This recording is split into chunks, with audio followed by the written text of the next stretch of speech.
this is a good thing for the social fabric of our country. And football in particular is like the most American sport that Ever. exists. It celebrates meritocracy, it celebrates masculinity, it showcases what it is to be an American. We play the national anthem at the beginning of the games. It's a patriotic American sport, and we have to keep that. We can't let it go. And college sports in particular are. And it means a lot to these communities like Morgantown, West Virginia, Stillwater, Oklahoma, Manhattan, Kansas, Ames, Iowa, Lubbock, Texas. Those places are not the same without those sports teams playing. I mean, they're not.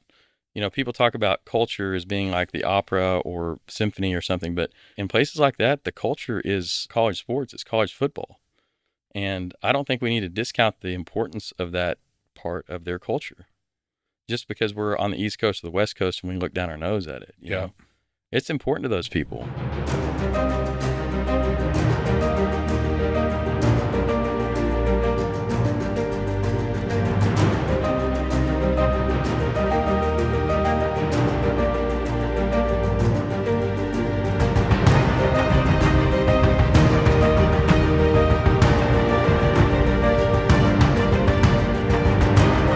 All right, y'all have heard me talk about Better Pitch for years on the podcast. I'm super proud of their founder, Nico, who is a great friend of mine. He's one of the best young entrepreneurs I've come across. And in just 2 years, he's built an incredible company that is now rebranding as Collateral Partners. And honestly, it makes perfect sense. From single family investment decks to complete brand overhauls, ongoing partnership support to market research, they deliver institutional grade work that actually moves capital. Think of them as the difference between looking like a startup and operating like an institution. They're really your entire institutional marketing department, the team you wish you had in-house but can't justify hiring. Ex-Goldman directors who understand your business, ex-PE associates who craft your narrative, and world-class designers who make it all look effortless. Go check out collateral.com and mention the Powers podcast, and they'll give you a complimentary one-pager. Enjoy the episode. We've all been there. It's the last Friday of the month, and you're still in the office again. One report is missing a receipt. Another invoice is stuck in approval limbo. You're trying to move like a modern business, but your finance software is stuck in the past. Most tools still run like it's 2005, very slow, clunky, and full of steps no one asked for. You're building a company for tomorrow, but your systems are holding you back today. Ramp changes that. One modern platform that runs your spend, bills, expenses, and close automatically. So your team gets back time, control, and most importantly, their sanity. Because finance shouldn't live in spreadsheets or silos. It should run with your business seamlessly while you build what's next. Check it out at ramp.com/powers, the modern way to run finance. All right, I thought we would start. There is a meeting that was hosted at Shady Oaks a few years back that, as I've read it, was kind of like, here's the plan for how we're going to make tech go to a whole new level. I guess the first question is like, what was discussed in that meeting, or like what was happening prior to that meeting that led to that happening? Yeah, I think you have to kind of back up a little bit. So everything started changing in like the summer of 2021. Yep. And by everything meaning everything changing, I mean that, state laws were changing. There were court decisions coming down, all of which basically were removing the rules that govern college sports historically. And so it became a place where there were no rules. You could kind of do whatever you wanted to do. And, there were efforts to try to rein that in. All of them failed. But there was a court case that had been working its way through the California court system for 20 years. Since 2020, called House v. NCAA. And House v. NCAA in the summer of last year was in summer of 2024 we felt like it was in a place where it was probably going to eventually get settled. And so what we identified was that there was this gap period between the time that we knew we were going to have revenue sharing with the athletes pursuant to the House settlement, but for a period of time we were still going to be able to pay NIL with basically no rules. And so we essentially decided to take advantage of that little window. And that is the sort of strategy that we presented to, several boosters and donors who were interested in supporting. And we said, look, guys, this is our, one big opportunity that we're going to have to lean in on this, and maybe the best one we ever have. We can get as much money front loaded as possible, and then we can also utilize promises of revenue share in addition to that if we need some more money.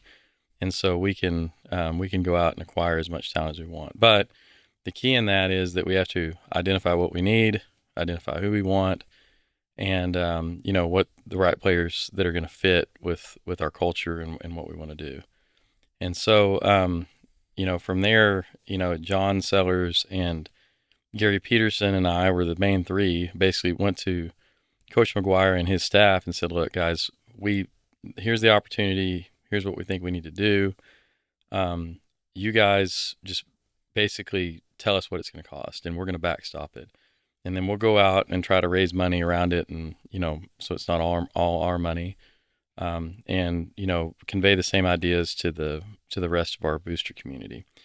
And so that's what we executed on, and the tech staff did just an absolutely incredible job of evaluating talent. I mean, at that point, we didn't know, prior to December of that year, we didn't know who was going to be in the portal, and so they basically had to identify at the positions of need that we had.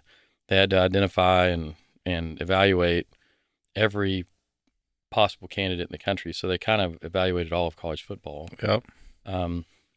We brought in an analytics consultant to help with that, which has been fascinating to see how that can be applied in college football or in football in general. And then we just use old-fashioned, coach evaluations of film and that kind of thing. And then when the portal opened, we had kind of a board of like, these are the positions that we need, and these are our top, 5 or 6 players that we want to get. And we were able to get most of them in pretty quickly on campus. And I was just shocked, like at every position of need, because we hit it so fast and so aggressive. We had such a clear plan. We were able to communicate exactly what the players are getting and exactly when they're going to get it to all their families and to them. Plus, we have these phenomenal new facilities, and we have a coach that's a really good recruiter.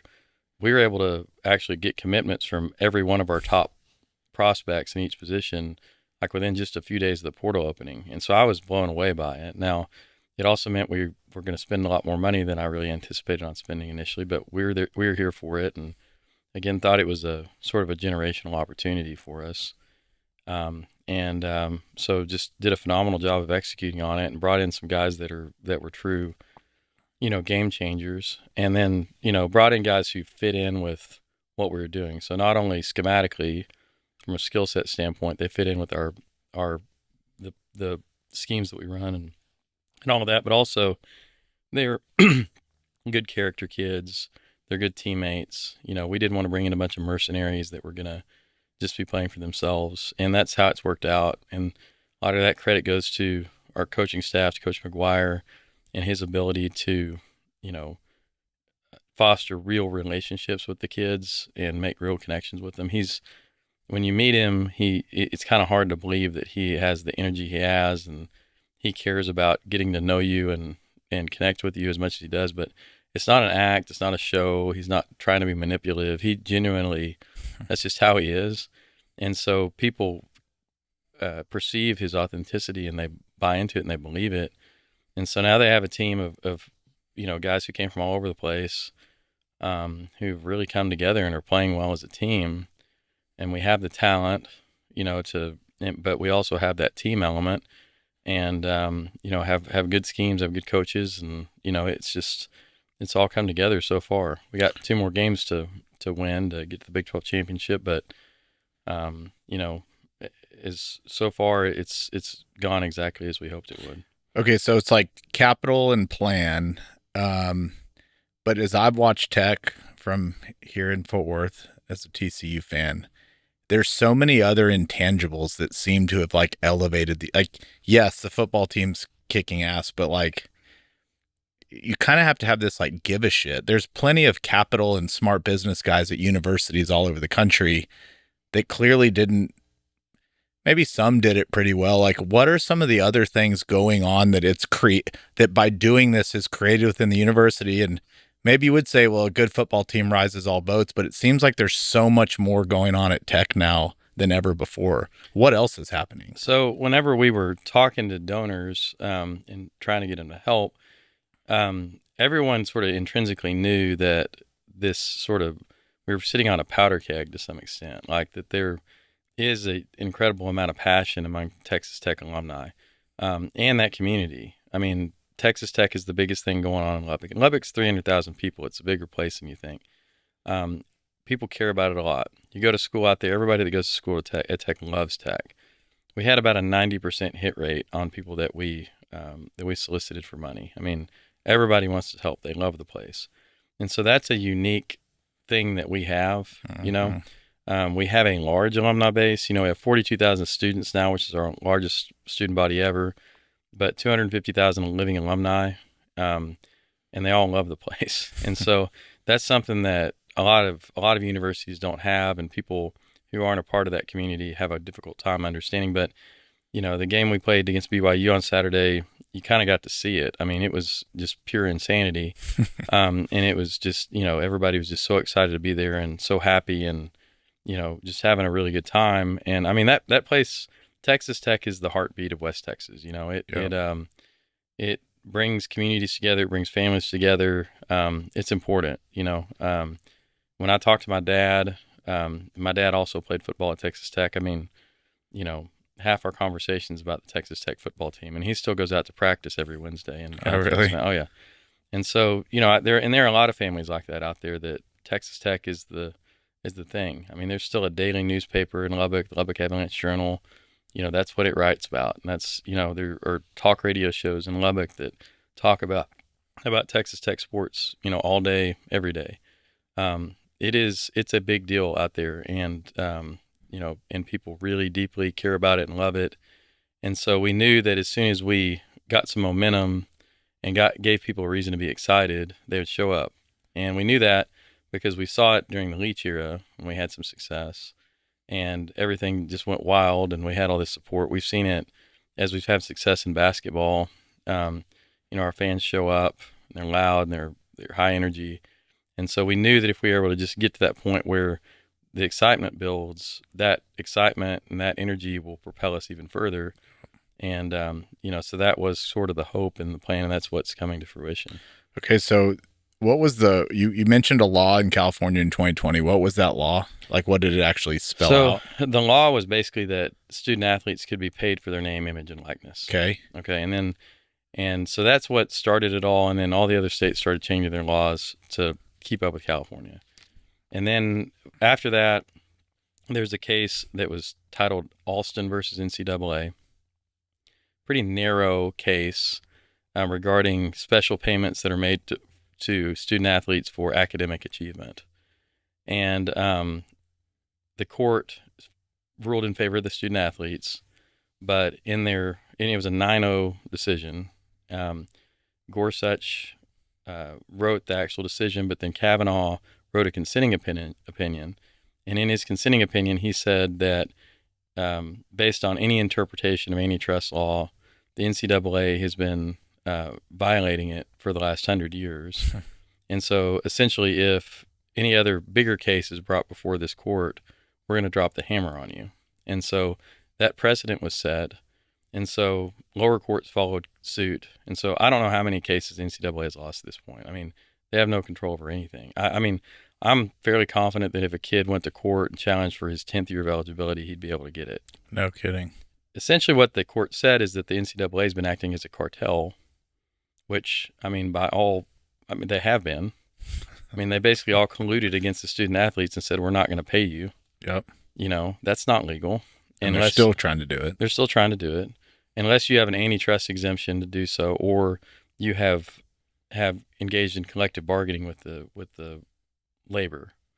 And so, you know, collective bargaining in college sports doesn't seem practical because you're talking about 18 to 22-year-old kids, and I mean, I don't even know who the parties negotiating would be, but so the choice, the only option at this point is to reform the way that the sport is governed, fix the problems that the NCAA has, or replace the NCAA with a new entity, and then grant that entity a limited antitrust exemption so that they can actually make and enforce laws, because it's not good for the sport for there to be no controls over NIL. It's not good for the sport for there to be no controls over transfers and eligibility and things like that. I mean, we need to have rules. And so, that's that's where Congress comes in, is that they have to pass a federal law in order to get these things under control.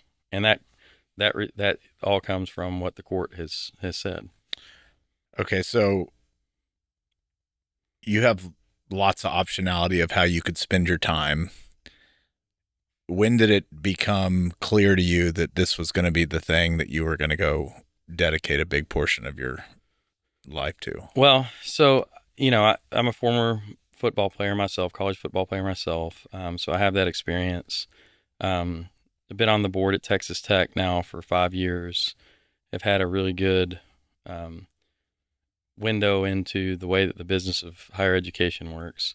Been very involved with the athletic department, understand all the ins and outs of that and how the business of a college athletic department works.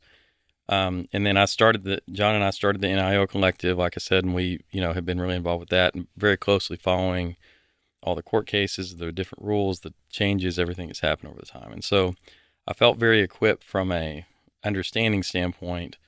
I thought I knew what the problems were, and I thought I had ideas on how to fix them. And, but no real clear path to like how I was going to go to Washington and try to affect change.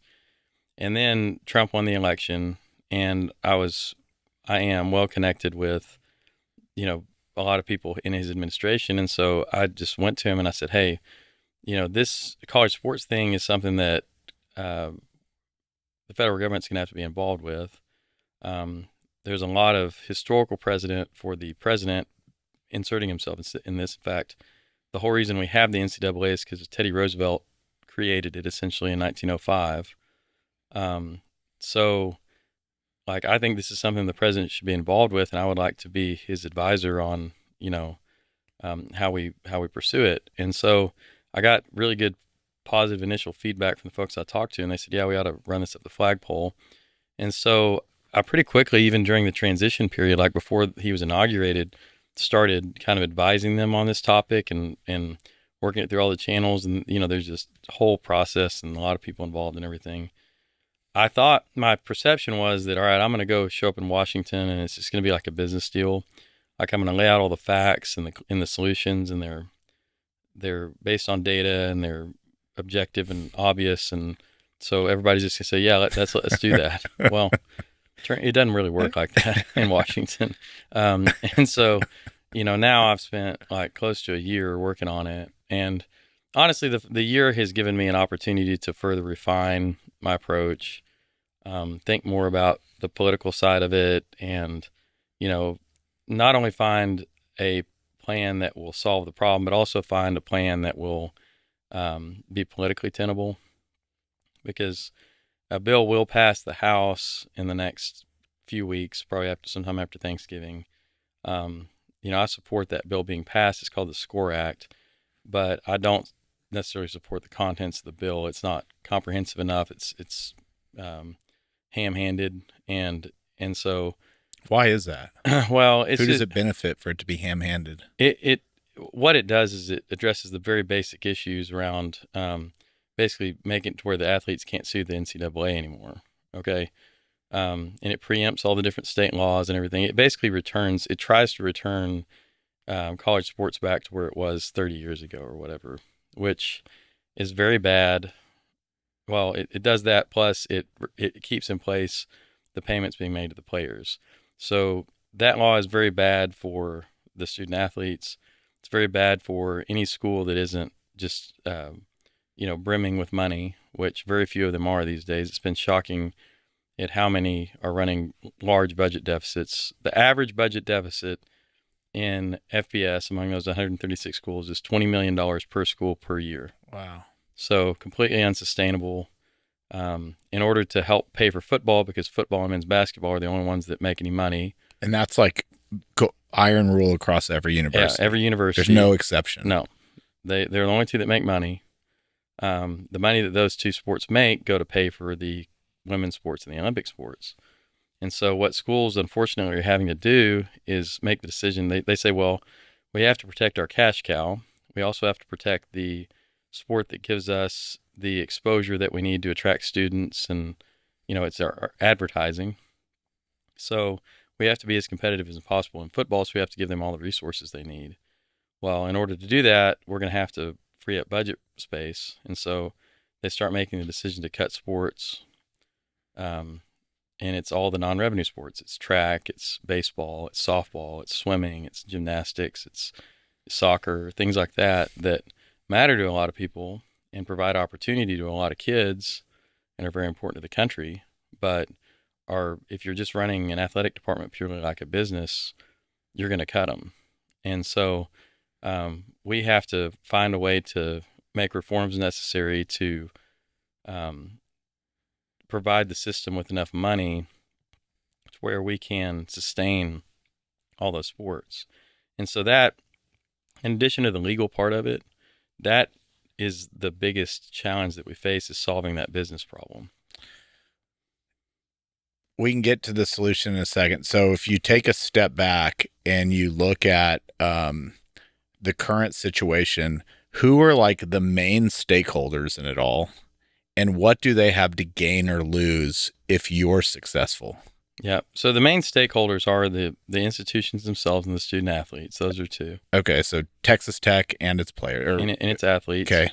And this would apply to really, 95% of FBS schools are in the same boat financially, essentially. They all run budget deficits that are pretty large. Those budget deficits are funded by academic funds that are diverted from tuition, student fees, state taxpayer dollars. I mean, you name it. They dig up the money to pay for the shortfalls that they have. So the institutions, the conferences and their commissioners are a stakeholder in this. They have been generally opposed to what we're doing because the way things work is that the conferences make the media deals. The media companies pay the conferences whatever they're owed. The conferences take the money out that they need to run their conference, pay their salaries and everything, and then they distribute what's left to the member schools. And then the member schools take that money, and then they have to deal with their disaster of a budget and figure out how to balance it. And so the conference commissioners have a different perspective on it than other parties, and they're very interested in preserving their position in the thing. And so, there's some selfishness there, and there's some, conflict.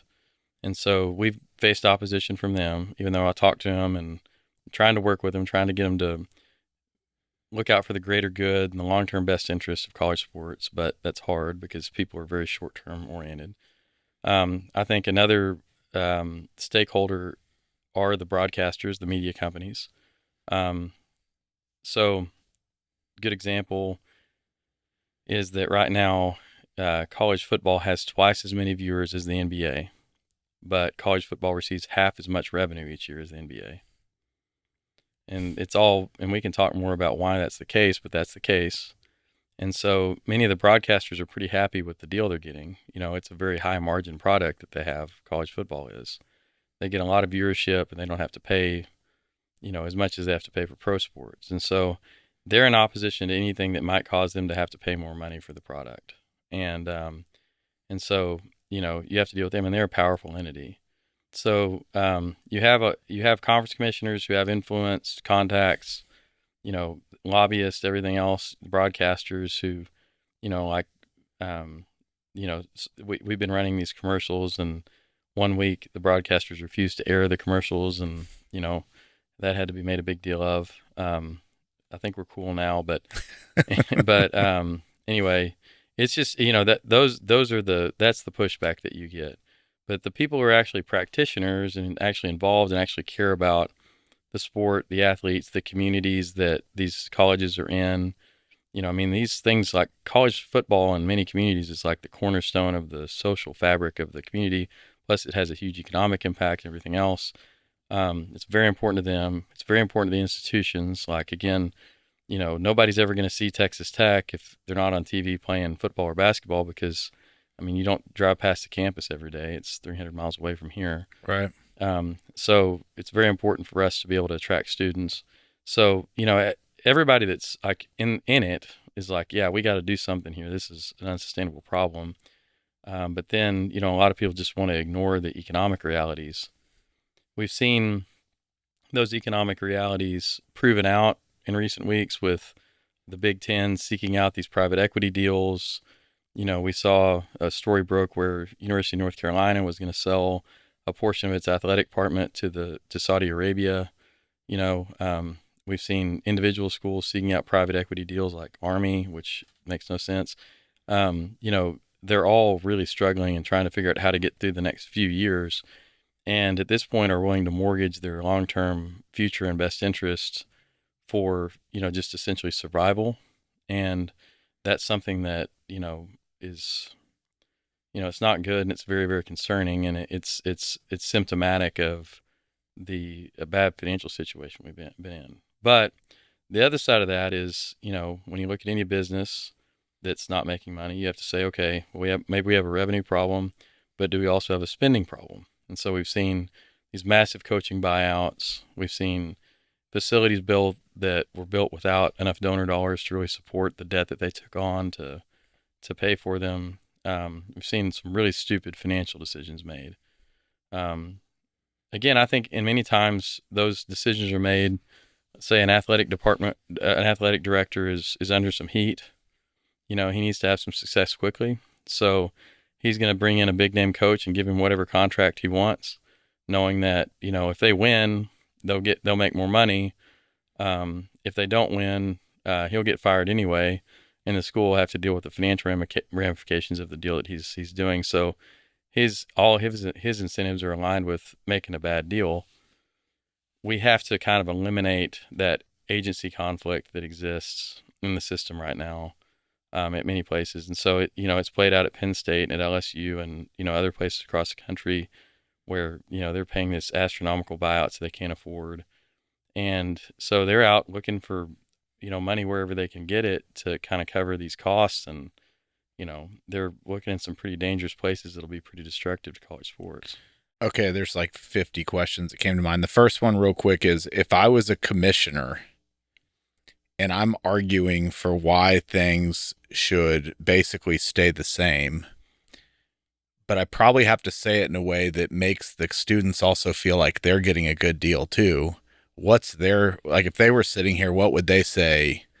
Why is their plan good? The sad part about it is I've never heard a commissioner, and I pay a lot of attention to what they say, but I've never heard a commissioner talk about the well-being of the student athletes, which is very disappointing because that should be their number one priority, is making sure that the student athletes are well taken care of. They don't talk about it. What they talk about is that any plan that isn't exactly what they want to do has all these problems with implementation, or I don't believe the numbers. We say we can make an incremental $7 billion per year if we make some changes to the way we market our media rights. They say, well, I don't believe that. And I'll say, dude, look, we've got hard data to prove it. If you don't believe our data, just look at what's going on in the pro leagues, like what I talked about in the Major League NBA. Baseball. In the NBA. And you can see that it's obvious. Maybe you don't believe $7 billion, but we can definitely make a lot more money if we unify our media rights. And so why would you not want to do that other than just that you don't want to give up control? And so that fundamentally what it comes down to. They don't have good reasons, but the issue is complex enough and it's poorly understood enough that they can throw those things out there as kind of red herrings and confuse people enough to where, people take their eye off the ball and they just revert back to the most simple form of legislation possible, which does not solve the problem and in fact probably just creates a less chaotic descent into destruction of the system than what we're on right now. I understand from the media perspective, they don't really have any need to go say we're trying to save students. They're trying to save their business. Right. How did it get to a spot where the NBA gets paid twice as much as the NCAA. What happened along the way that caused that fracture? So there is a piece of legislation passed in 1961 called the Sports Broadcasting Act. The Sports Broadcasting Act explicitly gave the pro sports leagues the right to pool their media rights. So this is a form of antitrust exemption. So they can collude together and act as a single bargaining unit with the media companies to negotiate their TV deals. And college sports was specifically left out of that because at the time, 61, college sports were very different than they are today. They didn't have the media value that they have today. So that's the difference. So now you have this fractionalized media marketing system in college sports where each conference makes its own deal.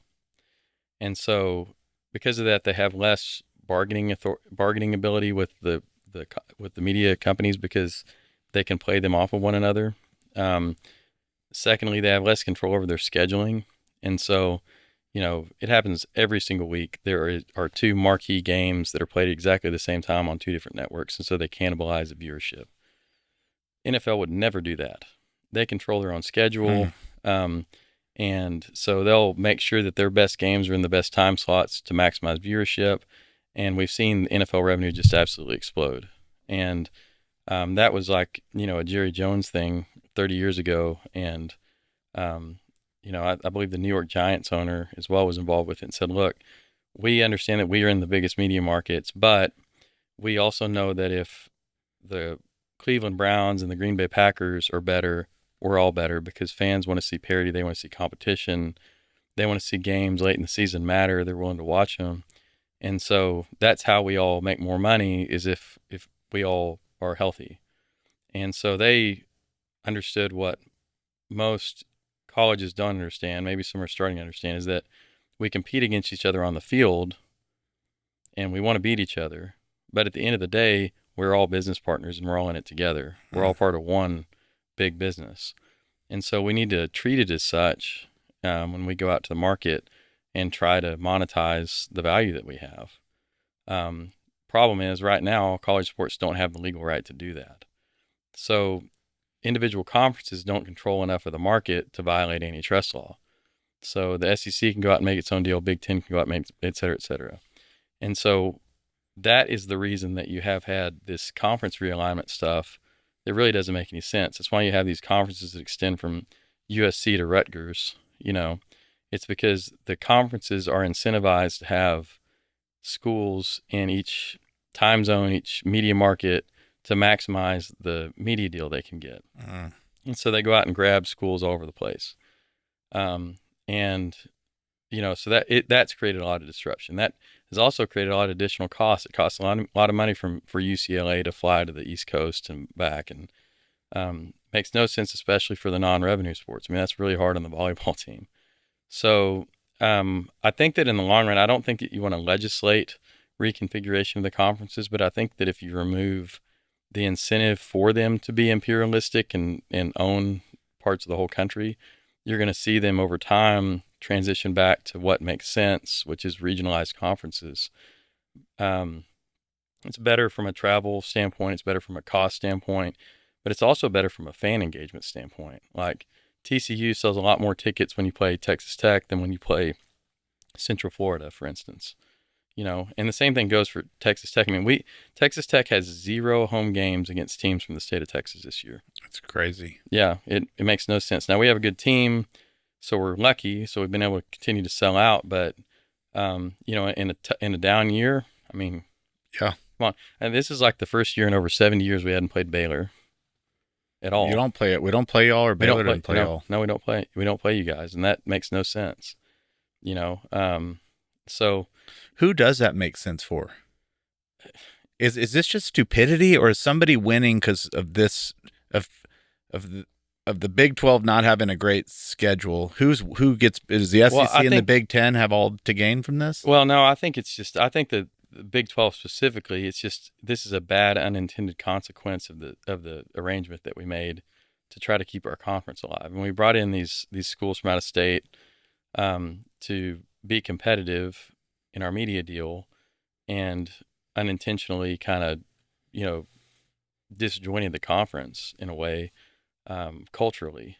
I mean, like, you want to play against the team that your person you work with went to school at, and you want to, you want to have, I mean, you want to know the people that you're competing against. I mean, that's fun, right? Yeah. That's what it's all about. And so we've lost that in many ways. And it's unfortunate. Yeah, like I think after Thanksgiving we used to play like Baylor, and there was always a question like, should we get back in town to go to the game? It's like, we ain't rushing back in town to watch Cincinnati play TCU That's this right. year. It's just not going to happen. Yeah, that's I mean, right. maybe if we were undefeated, but okay, these private equity deals, are they basically just going to the school and trying to buy basically the football team out of the school, go renegotiate the media contract on a one-off basis for just that school?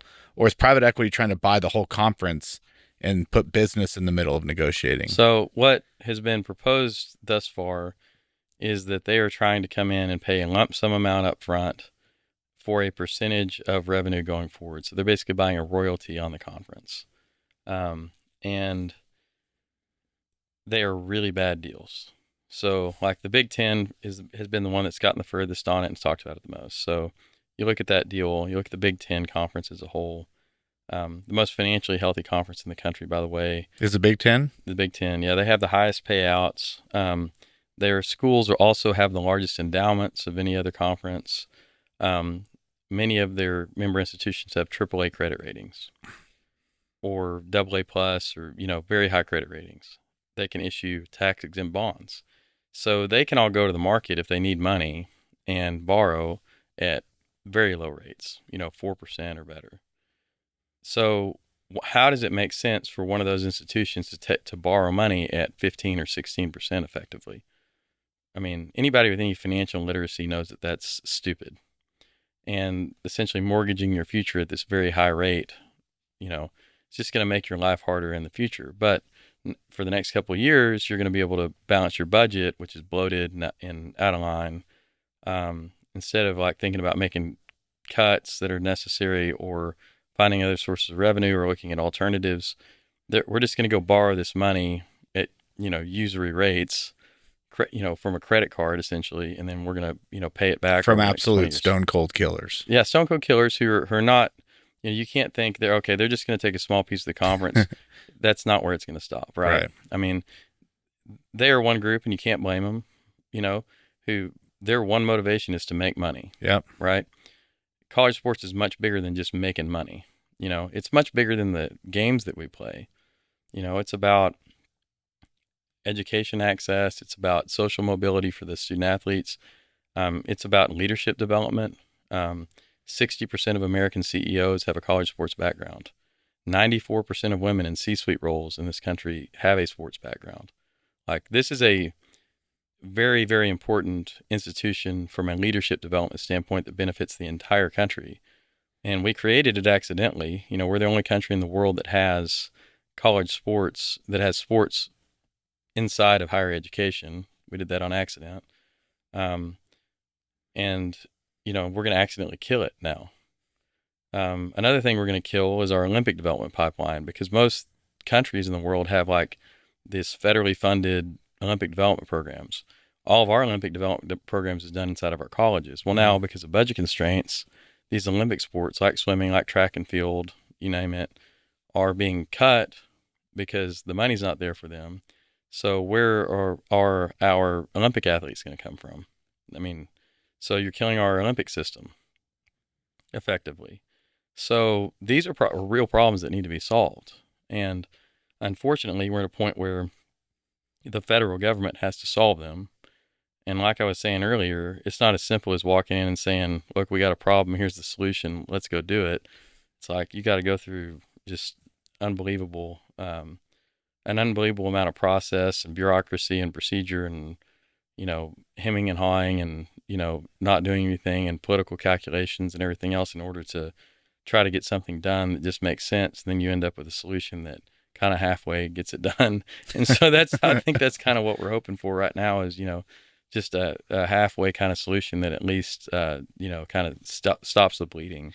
And right now, is it still fair to say it's still the Wild West? Like, there's a lot of talk. Like, has there been any real progress? Because there was something that was supposed to happen last summer. Mm-hmm. It did. On July the 1st, But you still hear of House schools getting players bought. Yeah, so the House settlement kicked in July the 1st, and what that was supposed to do is allow the schools to pay directly from their athletic revenue $20.5 million a year to the student athletes, and it was supposed to stop the NIL collectives altogether. So kids can still get NIL deals, but they have to be legitimate. Like if you're going to go do an ad for your company or my company or whatever, you can do the ad and get paid for it, but it has to be market value, and that market value is not very big. It might be $500 or something. But what people are doing is just either completely ignoring the rules or finding loopholes or trying to get around them, and so the money's still coming in. It's just coming in shadier ways than it was before. Yep. I mean, before there were no rules, so like you could do whatever you want to do, and so do it. Now we have these rules, but people are just no enforcer. Yeah, there's no effective enforcement.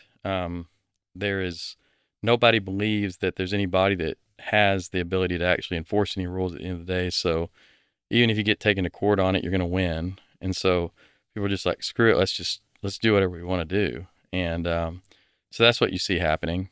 And that's unfortunate. That's not what the intent of the settlement was. That's not what was promised to the universities when they agreed to the settlement.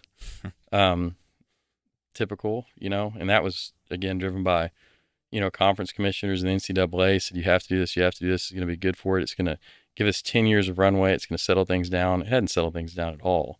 It's actually just made it more confusing. But this created this thing called the College Sports Commission, and they created this clearinghouse to decide whether an NIL deal is legitimate or not. That's been a disaster. The commission itself is basically just giving more power to the big schools and taking power away from the small schools, which is further worsened the divide and worsened the financial situation of the small schools while not helping the big schools in any way.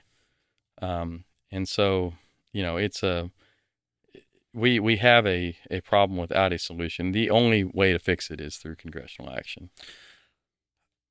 Okay, so if you were successful, let's even maybe start with if you got everything you wanted. Mm-hmm.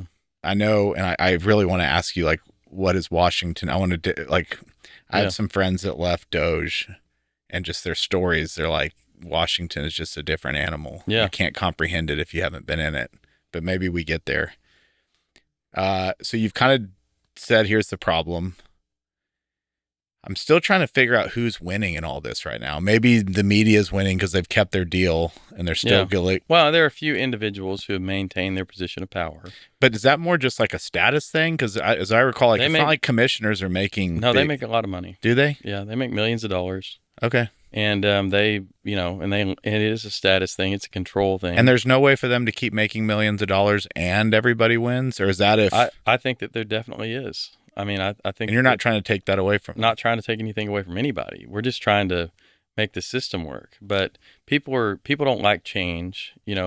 People in higher education are particularly skeptical of change. You go into higher education because you want kind of every day to be the same. You don't want to have any risk of your job. You don't, you're not a risk taker. And these institutions have somewhat become bloated with, like, if you look at the org chart of a university 50 years ago against today, the middle management layer and the amount of jobs is nuts. Yeah, they all are bloated. A lot of them have done a good job, especially in the state of Texas, of freezing tuition and doing all that. And we're fortunate in this state to be prosperous, and to have population growth. So, student populations have continued to increase, while nationally, on average, over the last 10 years, student populations have decreased by 15%.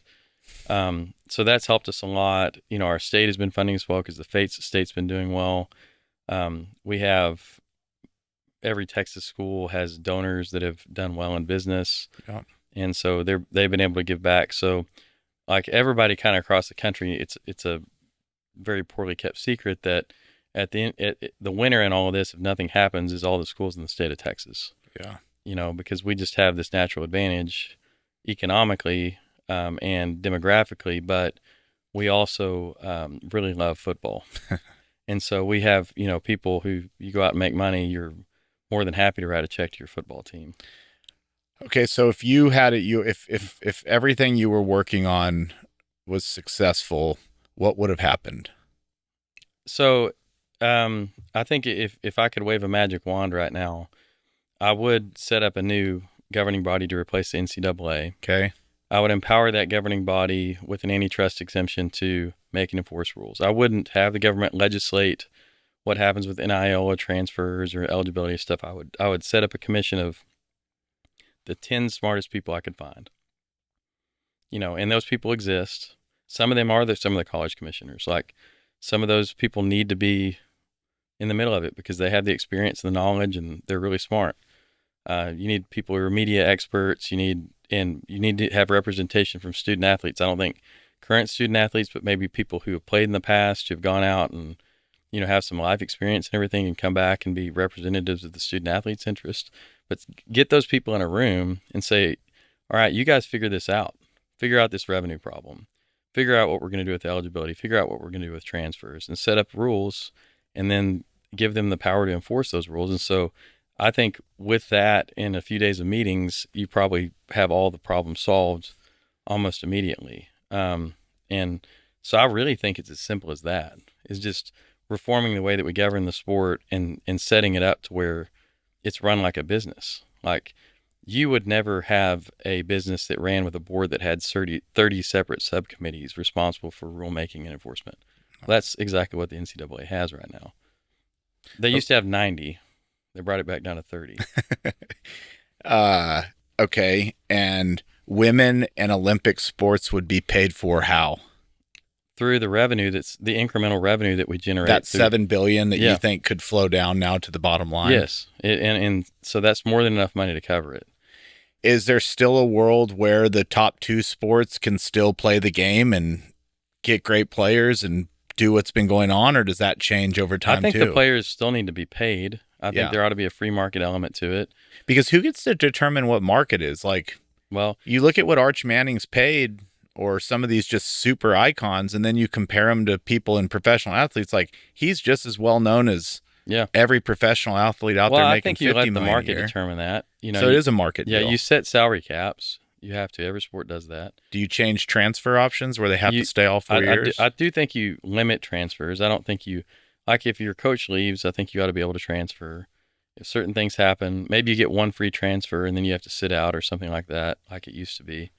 There need to be limitations on transfers. Again, I don't think that I or Congress should be the ones that are determining that. I think it ought to be the people who are actually doing it every day that figure that out. But yeah, you limit transfers, but you let the free market determine how much a kid gets paid, and let them negotiate the best deal they can negotiate for themselves, and let the schools pay what they think they're worth, and go out and compete just like every other business.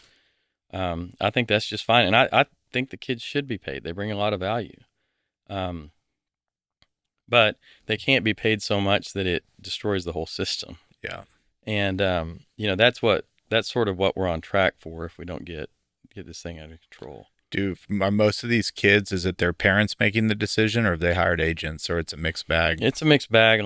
Most of them have agents now, and agents are part of the problem. And that's actually something that the federal government could get involved with, is regulation of agents. In the NFL, agents are limited to taking 3% of what their clients make. We've seen kids pay their agents over 20%. And not really get any true representation. So there are a bunch of scumbags involved in that part of it. There needs to be registration. There needs to be background checks. There needs to be like a certain set of, certified agents that can represent kids. And that's fine and that's fair because a lot of them don't have any business experience or family or background that can help them to work through all this stuff. So some kids need agents. I get it. But those agents need to be legitimate people who are actually representing their clients and have a fiduciary duty there rather than just, trying to make money for themselves. Is this something that gets solved in Trump's term? Like, I know you hope it does. Like, I'm just listening to this and it's like we've set rules, but it's still kind of the Wild West. You have said you've now refined your approach and learned a lot. It's one thing, like, okay, if you're successful, then they have to be able to enforce all this, which is probably easier done. Maybe that's the question. Is it easier to enforce all this if it is in your setup as opposed to how it currently is? Yeah, definitely. I mean, if you just have to give them the authority and the right structure and then let the government get completely out of the way and let it run. Yeah. That's what you have to do. And I do think it can be resolved in President Trump term. And I'm not saying that because he's a Republican and I like Trump or whatever. It's because he cares about sports and college sports in particular. Yeah. And so if you have a president who it's a priority to, then you're more likely to get the attention that it needs, and if not. And so my hope is that his presence will help to, push this along as an issue. I mean, he was just on Pat McAfee yesterday talking about it. Yeah. I've had numerous conversations with him about it. He cares a lot about this stuff and wants to see it fixed. Now, he also has a lot of other things going on. He's a busy guy. And so there are much more existential problems that he has to solve on a day-to-day basis that, sort of distract is the wrong word, but divert his attention away from, something that is very important to his voters, very important to the American public at large, but, might not get the attention it needs, on a consistent basis in order to get solved. And so that's why I think you haven't seen it solved in, his first 10 months in office, is because, it just hasn't risen to the level of top priority yet. But he's starting to talk more and more about it. He's definitely engaged. I saw him 2 weeks ago, and the first thing he asked me about, saw me and said, Cody, what do we, this college sports thing's a mess. What are we going to do about it? Are we getting fixed? And I said, yes, sir. We're starting to make some progress. We are, but we're going to need your help here in about a month when this thing gets in the Senate. And he said, just call me and let me know what you need. I'm here. And it is a bipartisan deal. Like, everybody wants, even blue cities, red cities, they all want their universities to succeed. Oh, absolutely. I mean, there are sports fans on both sides of the aisle, and this is not a partisan issue at all. And in fact, if you bring your ideology to the table when you're talking about this kind of stuff, it's actually very difficult to find a solution, because college sports transcend ideology in many ways. People will say, well, if you're going to pool revenue and distribute it, blah, blah, blah, that's socialistic. And you're a capitalist, Yeah. you're a businessman. How can you be in support of this? And I'm like, give me a break. Yeah. I mean, this system was socialized a long time ago. Yeah. In fact, 90 some odd of the FBS schools are literally owned by the state, by the people already. And then, the private schools are all funded largely by the federal government. And I would argue that the institution of college sports is owned by the American public as a whole. So, the thing is socialized. It belongs to all of us. Yeah. And it's in all of our best interests that it is preserved. And so we need to do things that, aren't ideologically pure necessarily. If you leave it up completely to the free market and you just open it up, and all you're going to have is a small number of teams playing football and a small number of teams playing basketball, and you're not going to have any women's sports or any Olympic sports. Yeah. Nobody wants that. Nobody thinks that's a good idea. Yeah. So let's leave our ideology, outside, and let's talk about practicality and find a way to preserve this system that is, again, we created accidentally, but it's turned out to be really good for the country. So if you're sitting and you're listening to this and you're like, look, I'm more of an average Joe. I don't have a ton of whatever it might be. Don't know the right people. Don't have the pocketbook. How does your average person even get involved in this fight? Well, I think, to the extent that you have connections with your university president, your athletic director, any of your elected officials, you talk to him about it. You tell him it's important to you, and you want to see it solved. You tell them you care about Olympic sports. Tell them you care about women's sports. Tell them how important those football games are to you and your family and your community. Say, how much you love basketball. Those type. I mean, these things make people's lives better and happier. Yeah. I saw it in Lubbock on Saturday. People were having a great time. It made my week. And I have to admit, I've never been excited to get up and watch a Texas Tech football game, and we had it on at 11 a.m. It was fun. And that's the thing is we've had sports for the whole history of humankind, the modern history. And the reason we do it is because we all love it and enjoy it. And it gives us an escape from, life, which kind of sucks sometimes. And, so it's important to have those things. And again, all these people getting together and tailgating, they're all seeing their friends, they're socializing. This is a good thing for the social fabric of our country. And football in particular is the most American sport that exists. It celebrates meritocracy. It celebrates masculinity. It it showcases what it is to be an American. We play the national anthem at the beginning of the games. We have, I mean, it's a patriotic American sport, and we have to keep that.